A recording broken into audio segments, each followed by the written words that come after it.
Everyone, this is Tim from Your Six Studios. Today in this video, I'm going to show you how to fix when you get no audio on your PC with your PS5 controller connected.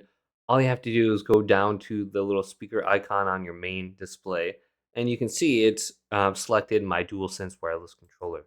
Just select this, go to these buttons for select a sound option, open this up, and switch it from your DualSense wireless controller back over to your headset or speaker. So you can see my Blue Yeti microphone on here. Let's go over to my speakers, and now I can hear again on my computer. So you got your PlayStation 5 controller connected. It thinks it's a speaker on your computer, so just switch it over when you connect it, and you'll be good to go. Hopefully, this video did indeed help you out. If it did, leave a big thumbs up and subscribe to my channel down below for more tech out videos coming up next on Your Six Studios.